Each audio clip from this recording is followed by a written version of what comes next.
ये बहुत बड़ा भ्रम फैलाया गया है कि शराबबंदी होने से महिलाओं का सशक्तिकरण होता है। पहली बात बोल रही हैं, सुनिए तो बात।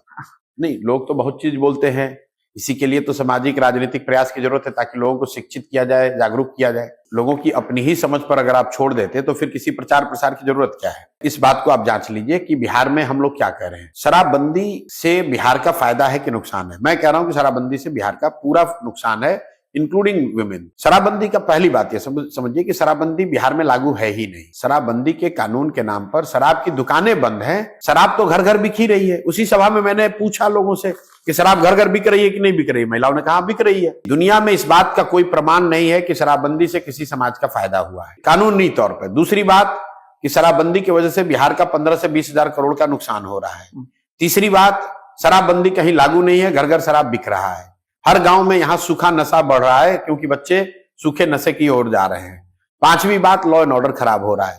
छठवीं बात, इस शराबबंदी के कानून से आज 1.25 लाख से ज्यादा लोग जो जेल में बंद हैं वो सब गरीब, पिछड़े, दलित समाज के लोग हैं और उन घरों की महिलाएं दर दर का ठोकर खा रही हैं। और इस पूरे व्यवस्था से लाभ किसको मिल रहा है? भ्रष्ट नेताओं को, अफसरों को, शराब माफिया को। इसलिए इसको हटाया जाएगा। जहां तक आपने बात कही कि महिलाएं इसके पक्ष में हैं कि नहीं है, जरा आप पत्रकार हैं, अगर शराबबंदी से इतना बड़ा फायदा हो रहा है, महिलाओं का सशक्तिकरण हो रहा है, तो इतना बढ़िया लड्डू आप लोग बिहार के लोगों को ही काहे खिलाना चाहते हैं? यूपी के लोगों को क्यों नहीं बांट रहे हैं?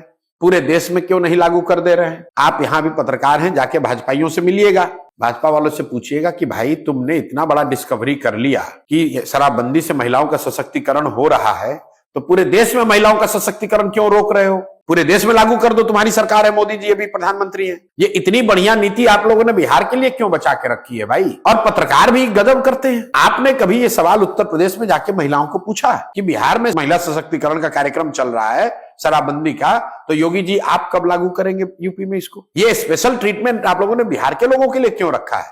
मतलब पूरे समाज को मूर्ख बना रखा है यहाँ पर लोगों ने। मतलब दूसरे जगह फैक्ट्री लगे, दूसरे जगह तरक्की हो और बिहार के लोगों को 16वीं शताब्दी में लोग ढकेल के रखें ताकि यहां से 8,000 10,000 रुपए में फ्री का मजदूर मिलता रहे आपके फैक्ट्रियों में काम करने के लिए। मैं सीधी बात कह रहा हूं भाई, अगर गुजरात में तरक्की हो रही है तो बिहार में फैक्ट्री क्यों नहीं लगेगी? बिहार में फैक्ट्री इसलिए नहीं लगेगी कि बिहार में फैक्ट्री लग गई तो गुजरात में 10,000 रुपए में नौकरी करने वाला, मजदूरी करने वाला मिलेगा कहां से?